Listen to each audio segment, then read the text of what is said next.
अस्सलाम वालेकुम एवरीवन। आज हम लोग हाजिर हुए हैं 11th क्लास के लेक्चर्स के साथ। इसके टोटल 14 चैप्टर हैं। हम लोग चैप्टर नंबर 1 से आगाज़ करेंगे क्योंकि अक्सर लेक्चर्स जो होते हैं वो 9, 10, 11, 12, 13, 14 टिग्नोमेट्री के ऊपर होते हैं, लेकिन हम लोग स्टार्टिंग करेंगे नंबर सिस्टम से क्योंकि हमेशा नई चीज़ से स्टार्ट करना चाहिए तो नई जर्नी होती है।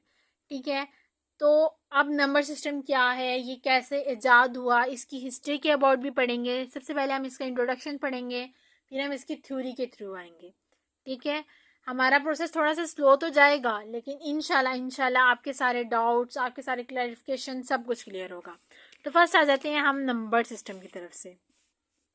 इसका इंट्रोडक्शन है, in the very beginning of a human life the counting system was probably the vertical stocks or bars using 1, 2 bar, 3 bar, 4 bar extra.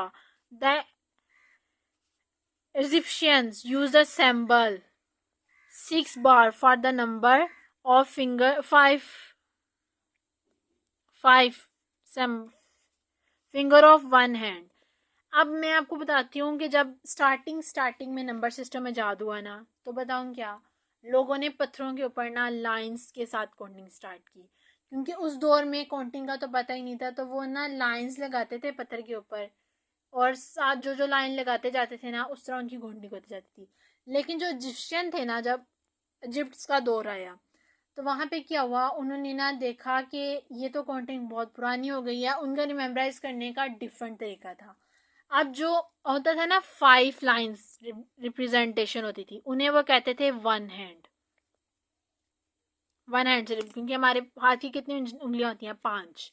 ठीक है, और फिर इसी तरह उनकी जो ना डिफरेंट जो है ना वो काउंटिंग होती थी। मैं आपको उनकी काउंटिंग्स दिखाती हूँ। ठीक है, फिर उस तरह आपको पता चलेगा कि इजिप्शियन जो है वो किस तरह अपनी काउंटिंग को रिप्रेजेंट करते थे, वो मैं आपको दिखाती हूँ।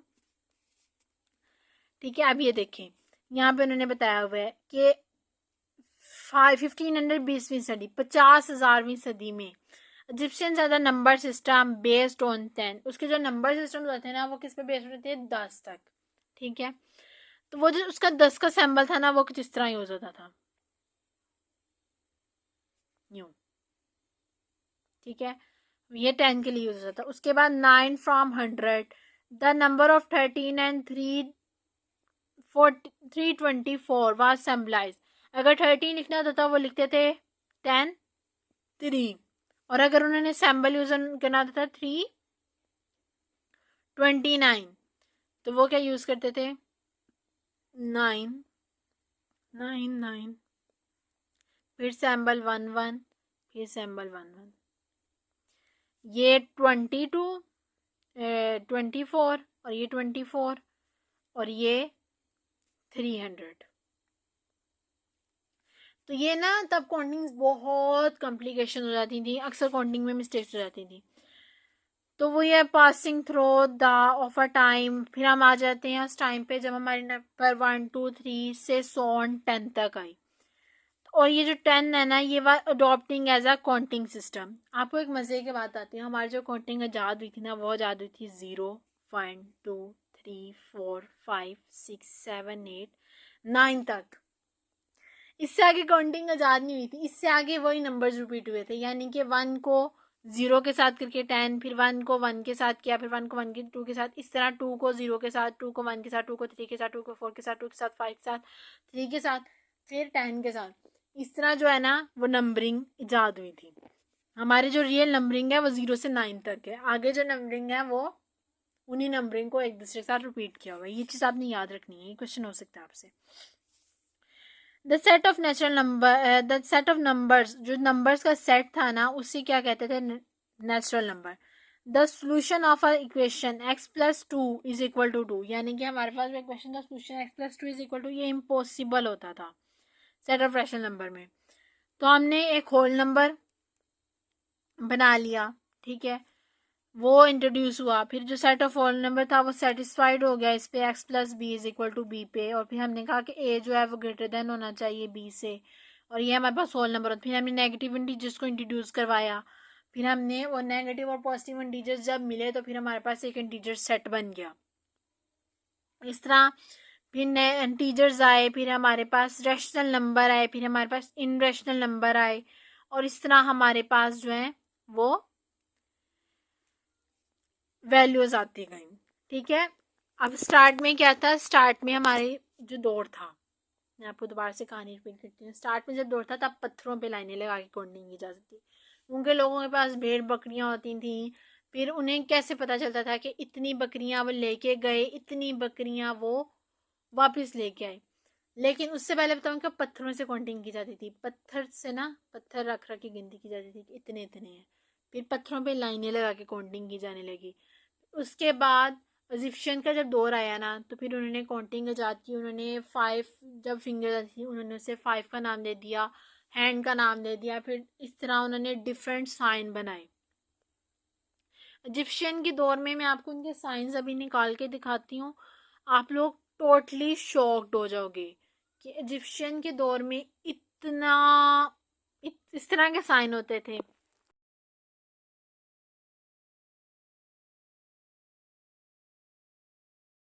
ये देखो, 10 को वो इस तरह रिप्रेजेंट करते थे।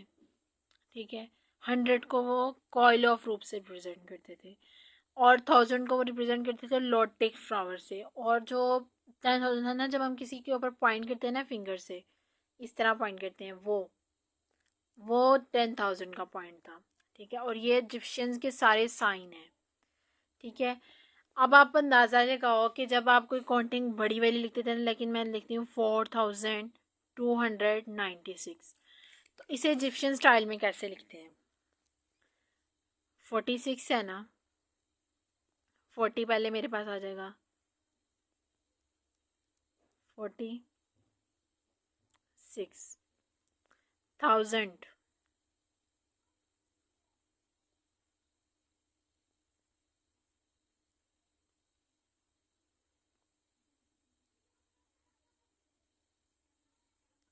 मुझे साइन सही नहीं बन रहा। ठीक है, उसके बाद 200, 90,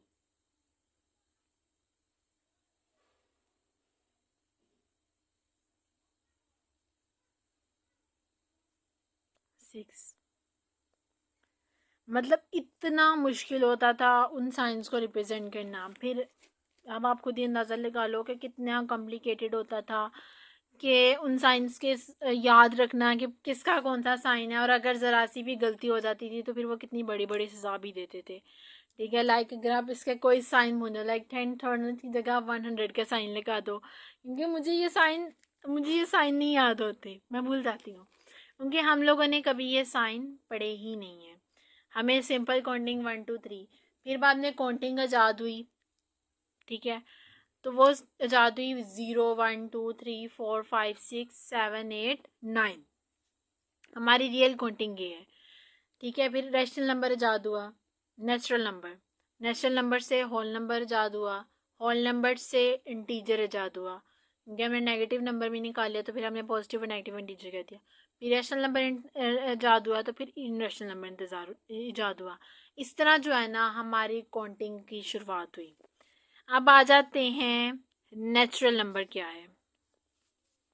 the number which can be put in P/Q form where P and Q element किसके होने चाहिए, इंटीजर्स के, and P not equal to 0 is called rational number. यानी कि हमारे पास जो निचली वैल्यू है वो इक्वल टू 0 नहीं होनी चाहिए, और हमारे पास P/Q जो है वो एलिमेंट किसके होने चाहिए, इंटीजर के। तो ये हमारे पास रैशनल नंबर होगा।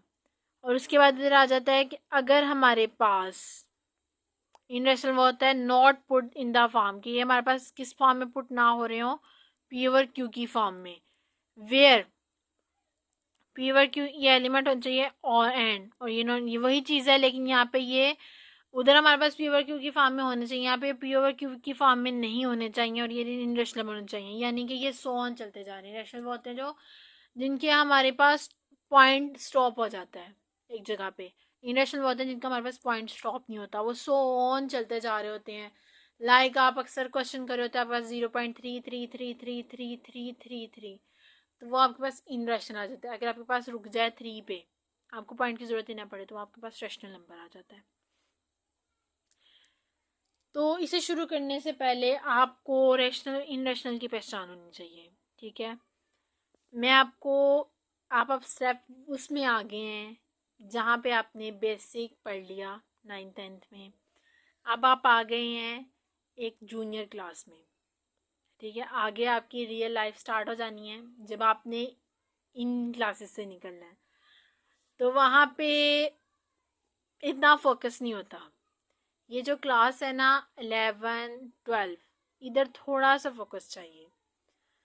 मैं आपको एक बात बता दूँ, 9-10-11-10 अकॉर्डिंग टू माई एक्सपीरियंस ये चीज़ें आगे जाके यही चीज़ें हैं, लेकिन ये बड़ी होकर एक्सप्लेन होती हैं। और हम बताऊँ क्या करते हैं, हम इन क्लासेस में जो होते हैं ना, इन चीज़ों को बहुत कम वो कर लेते हैं, दिमाग पे सवार नहीं करनी। और बाद में हम पछताते हैं कि वाह यार हमने ऐसा क्यों किया। ये पछतावा नहीं करना, अपनी लाइफ को बेस्ट से बेस्ट करना है। और इंशाल्लाह मैं आपको कहती हूँ कि हम ये स्टार्ट कर रहे हैं और हम इसे एंड भी करेंगे, इस चीज़ की गारंटी मैं आपको इंशाल्लाह दूंगी। और हम एक नए एक्सपीरियंस के साथ नई चीज़ों के साथ सीखेंगे। हम पुराने मेथड्स तो मैं यूज़ नहीं करने वाली यहाँ पे, क्योंकि अक्सर बच्चे जो होते हैं ना वो पुरानी मेथड्स देख के भाग जाते हैं कि ये तो यहाँ पे कुछ नया सिखाया नहीं जा रहा। मैं आपको रियल लाइफ यूजेस भी बताऊँगी, मैं आपको इसके लाइफ टाइम बेनिफिट्स भी बताऊँगी। मैं आपको इतने सवाल नहीं समझाऊंगी जितना मैं आपको इसे समझने का मौका दूंगी, क्योंकि ये क्लासेस ऐसी होती हैं जहाँ पे बच्चे ज़्यादातर समझने में फोकस देते हैं, मोस्टली एक्सरसाइज सॉल्यूशंस पे। हम इसकी एग्जांपल्स को ऐसे करेंगे कि आप एक्सरसाइज देखेंगे तो आपको सवाल हल हो जाएंगे। और मैं आपको गारंटी देती हूँ कि इंशाल्लाह ऐसा होगा। और अगर किसी को मेरी समझ नहीं आएगी तो वो बेझिझक कमेंट में मुझसे पूछ सकता है, ये सवाल आपने किस मेथड से किया, ये आपने कहाँ से किया और मुझे इसकी समझ नहीं आई। तो मैं 100% छोटे के साथ कह सकती हूँ कि मैं उसे वहाँ कमेंट में भी इस डिटेल से समझा सकती हूँ कि उस बंदे को इस चीज़ की समझ आ जाए। तो पढ़ ली, अब आ जाते हैं हमारी बुक की तरफ, ठीक है। अब हमारा जो फर्स्ट टॉपिक आ जाता है वो आ जाता है discriminant representation of rational and irrational number. अब डिस्क्रिमिनेंट क्या होता है? डेसिमल। अब डेसिमल हमारे पास क्या होते हैं, इस डाउट को डेसिमल कहते हैं, इतने इस डाउट को, ये जो हमारे पास ये डाउट है ना, डॉट, इसे डेसिमल कहते हैं। अब हमने ये देखना है, इसकी रिप्रेजेंटेशन देखनी है कि हमारे पास इस कौन सी डॉट रिप्रेजेंटेशन में हमारे पास कौन सा रैशनल है और कौन सा इनरैशनल है। तो चलें अब हम पढ़ते हैं, फिर हमें पता चलेगा कि डेसिमल रिप्रेजेंटेशन कैसे फाइंड की जाती है। लेकिन उससे पहले आप लोगों ने ना पुरानी बुक्स में अक्सर पढ़ा होगा कि आपके पास जब आंसर आता था 0.03 तो आप उसे कहते थे ये हमारे पास रैशनल है। जब आता था 0.33 सोन चलता जा रहा है तो ये रैशनल है। आपने पिछले ज़माने में पढ़ा था, वो ज़माना गुजर गया है, अब आप बड़ी क्लास में आ गए हो। अब यहाँ पे यही चीज़ यूज़ होगी, लेकिन यहाँ पे नाम चेंज हो जाएंगे।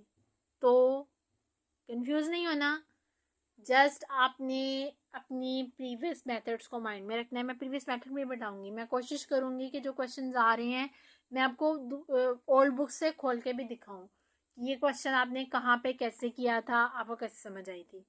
मेरी कोशिश ये रहेगी कि आपको आपके प्रीवियस मेथड से ही समझाया जाए, लेकिन वो मेथड नहीं जो टीचर्स रट्टे लगाने के लिए यूज़ करते हैं। मैं किसी को भी गलत नहीं कह रही, हर टीचर का अपना नॉलेज होता है, लेकिन हम एक नए मोटिवेशन के साथ सीखेंगे तो इंशाल्लाह आपको भी सीखने में मज़ा आएगा और मुझे सिखाने में मज़ा आएगा। अगर मैं आपको कहूँगी ना यहाँ पे ये हो रहा था, ऐसे हो रहा था, यूँ हो गया, वो हो गया, तो फिर बताऊँ क्या होगा, फिर आप भी तंग आ जाओगे और मैं भी तंग आ जाऊँगी पढ़ा पढ़ा के कि मैंने इन्हें कैसे पढ़ाना है, मैंने इसे कैसे कंजर्व करना है।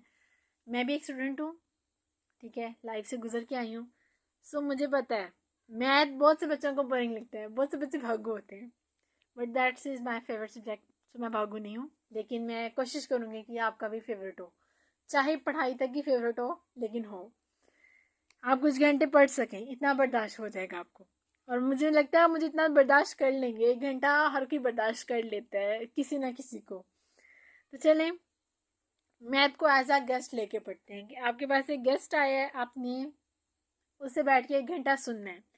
आज आप मुझे एज अ गेस्ट सुनेंगे और मैं आपको एज अ गेस्ट समझाऊंगी, लेकिन आहिस्ता आहिस्ता आपको खुद ही इंटरेस्ट होने लग जाएगा। मैं अक्सर स्टूडेंट्स होंगे ना, वे कह रहे होंगे टीचर बहुत बोलती हैं, पढ़ाती नहीं है। लेकिन एक बात बताऊँ, बातें करना हर किसी को आता है। मुझे कोई कहेगा ना, मैं 10 घंटे लगा के मोटिवेशन पे लेक्चर दे दूँगी, मुझे फ़र्क नहीं पड़ेगा। लेकिन बात ये होती है अमल कौन करता है। ठीक है, समझाने के तरीके डिपेंड करते हैं। आप 1000 ट्रिक्स ले लो, आप 1000 मेथड ले लो, आप हमेशा उस लेक्चर पे, उस मेथड पे जाओगे जिसकी आपको समझ आ रही होगी। बाकी लेक्चर्स आपके लिए फजूल जाएंगे। ठीक है, आप 1000 ट्विटर बदल लो, जिस ट्विटर की आपको समझ आएगी ना, आप सिर्फ उस ट्विटर के पास जाओगे और किसी ट्विटर के पास नहीं जाओगे। और ये चीज़ें लिखी लिखाई हैं कि मतलब इस चीज़ से कोई चीज़ रायत ही नहीं जाती कि वो ट्विटर कौन है, क्या है। बात सारी ये होती है कि आपको समझ किसकी आ रही है। जब आपको किसी की समझ आ रही होती है ना, तो फिर आपके लिए वो चीज़ समझना, वो करना बहुत आसान हो जाता है। ठीक है, चले अब आते हैं हमारे टॉपिक की तरफ। Terminating decimal. Decimal which has only a finite number of digits in it decimal part is a terminated decimal. अब फाइनाइट नंबर्स कौन से होते हैं? फाइनाइट नंबर्स कौन से होते हैं? अब ये भी सवाल बहुत से बच्चों के दिमाग में। कहा फाइनाइट नंबर्स वो होते हैं जो टोटली पॉइंट के बाद डिफाइंड होते हैं। यानी कि आपके पास एक क्वेश्चन है ना, 3 2। अब जब मैं इसे डिवाइड करूँगी ना, 3 को अंदर रखूँगी, 1 2 आ जाएगा, फिर 1 0 1 0, फिर 5, और ये मेरे पास आ जाएगा 0।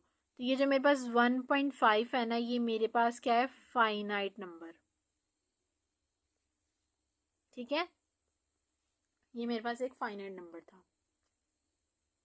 इसी तरह अगर मैं यहाँ पे लेती हूँ 10/3, तो मेरे पास यहाँ पे आ जाएगा 10 3 3 3 ज़ा 9, फिर 10 आ जाएगा पॉइंट लग के, फिर 3 3 ज़ा 9, और सो ऑन। और ये चलता जा रहा है 3 3 3 3 3। तो ये मेरे पास क्या है? इनफाइनाइट। ठीक है, फाइनाइट नंबर वो होते हैं जो टोटली तौर पे पॉइंट के बाद डिवाइड हो जाएं, और इनफाइनाइट नंबर वो होते हैं जो पॉइंट के बाद भी रेगुलरली चलते जा रहे होते हैं।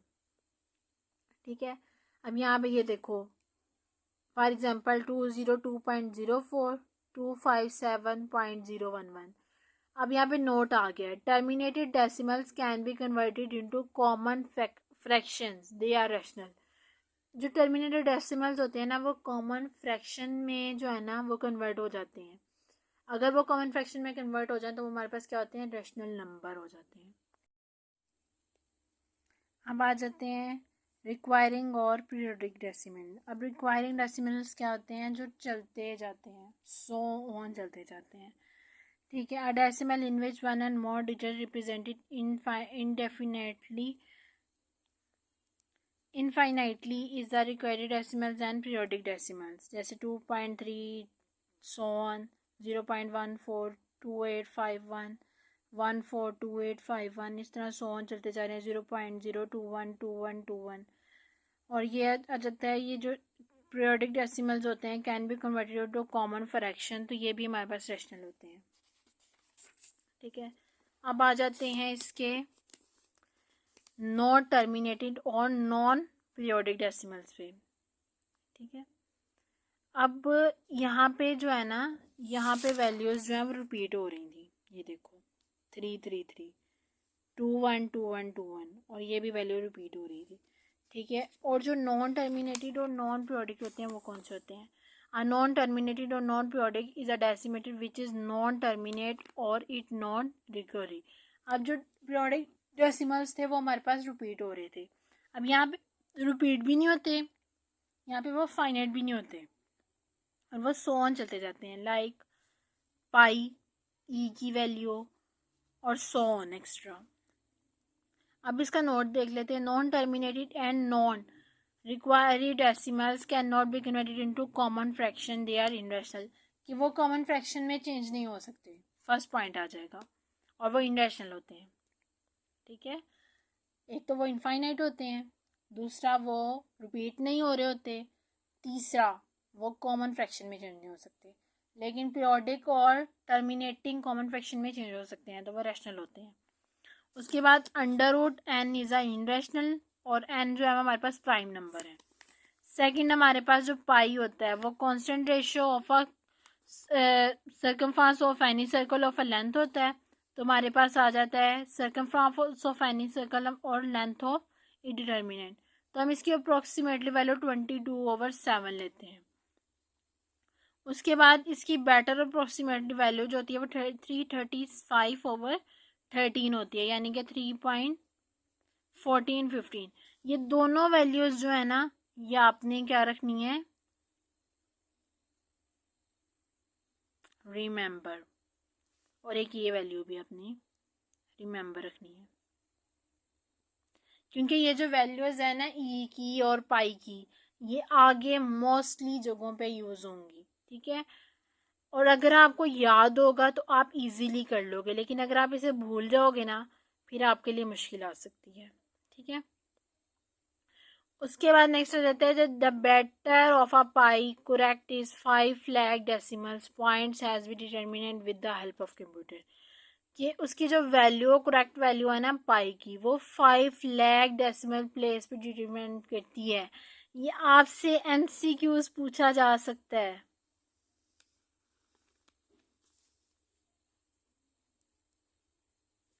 हमने स्टार्ट में क्या पढ़ा, हमने पढ़ा कि हमारे पास जो टर्मिनेटेड वैल्यू होती है हिस्ट्री के बाद, वो हमारे पास फाइनाइट होती है। सेकंड वो कॉमन फ्रैक्शन होती है, और अगर उसकी वो कॉमन फ्रैक्शन में चेंज होता है वो हमारे पास रैशनल होती है। उसके बाद हमने रिपीट पीरियोडिक डेसिमल पढ़ा कि वो हमारे पास रिपीट हो रही होती है वैल्यू।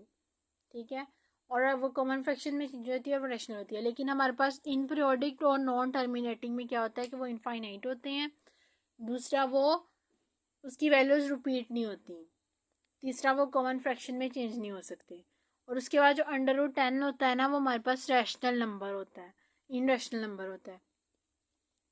उसके बाद जो हमारे पास पाई होता है वो भी हमारे पास इन रैशनल होता है, क्योंकि वो उसकी अप्रॉक्सीमेटरी वैल्यू है, उसकी ओरिजिनल वैल्यू नहीं है।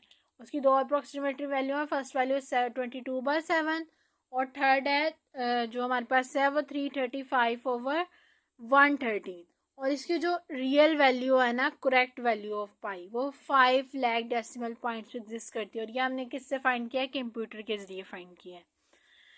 अब आ जाते हैं एग्जाम्पल पे।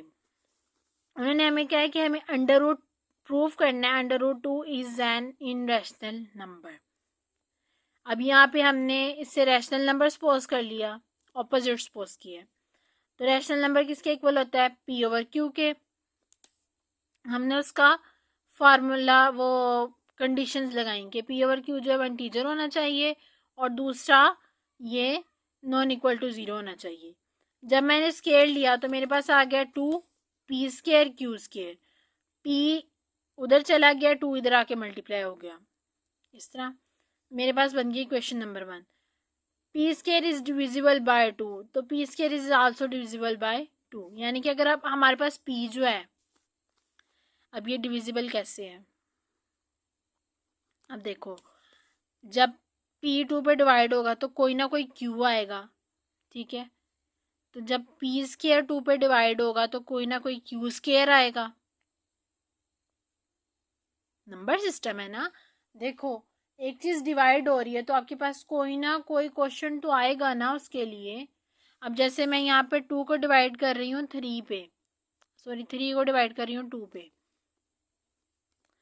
तो मेरे पास यहाँ पे कोई ना कोई क्वेश्चन तो आ रहा है ना 1, तो मैं यहाँ पे क्या लिखूंगी, फर्स्ट कर लो मेरे पास P² इक्वल है 2 के, Q² इक्वल है 1 के।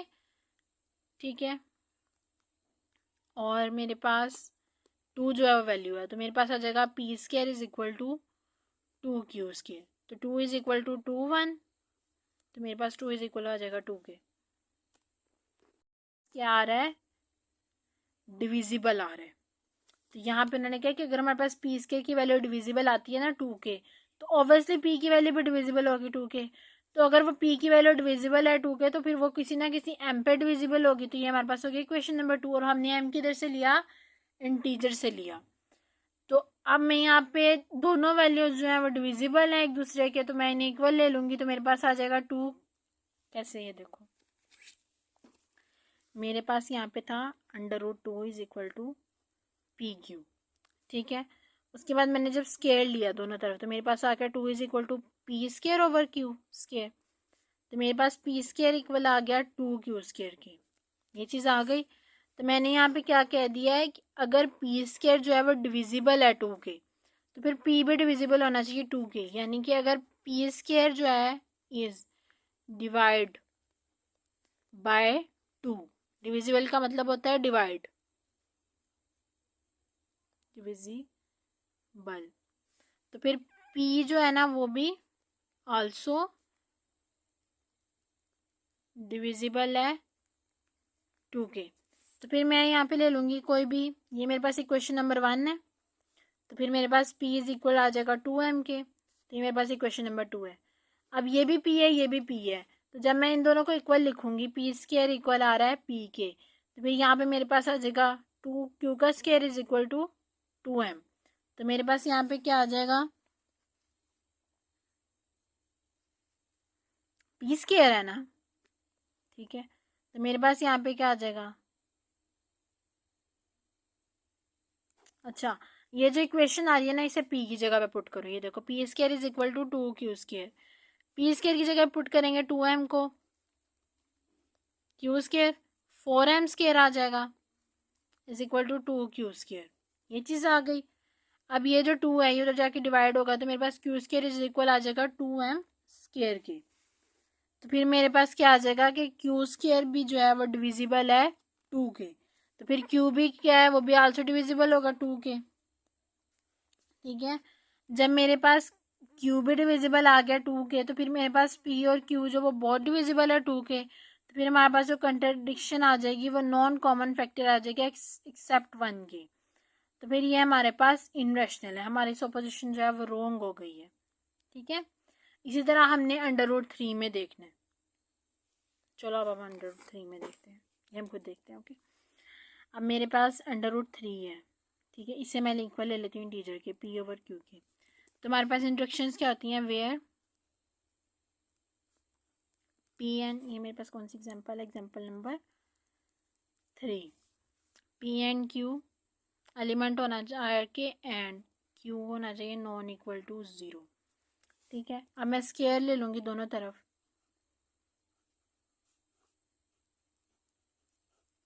तो मेरे पास यहाँ पे आ जाएगा 3 और यहाँ पे आ जाएगा p square over q square. तो मेरे पास आ जाएगा 3q square over p square.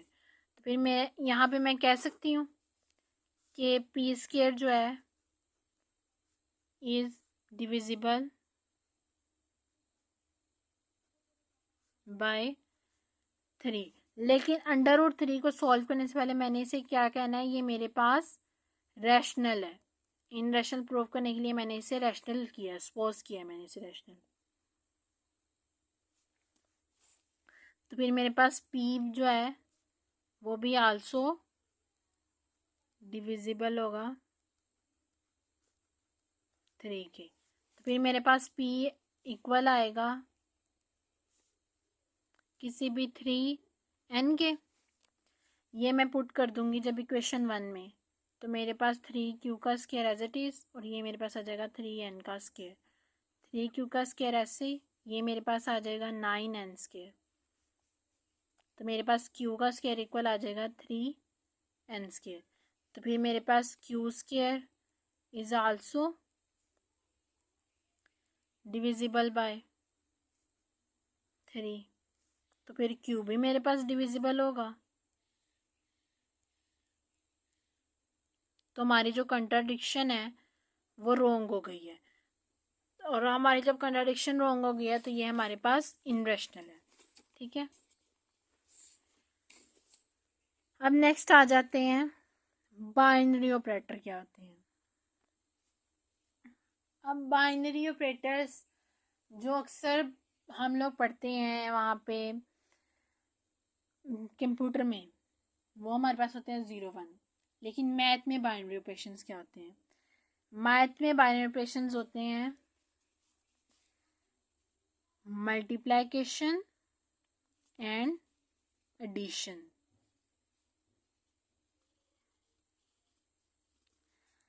Binary operation का जो फंक्शन है वो कुछ इस तरह जो है ना वो ड्राइव किया जाता है। A binary operation is a function from a binary operation A into A. A binary operation in a set of A is usually denoted by under multiplication. Define as a rule the sign any pair of element of a taken is define order another element of a plus and dot. अब ये देखो, ये plus का sign है और ये जो dot है अंडर मल्टीप्लिकेशन और अंडर एडिशन। और binary operation of are union and intersection are the binary operation on the set which subset are the same universal set.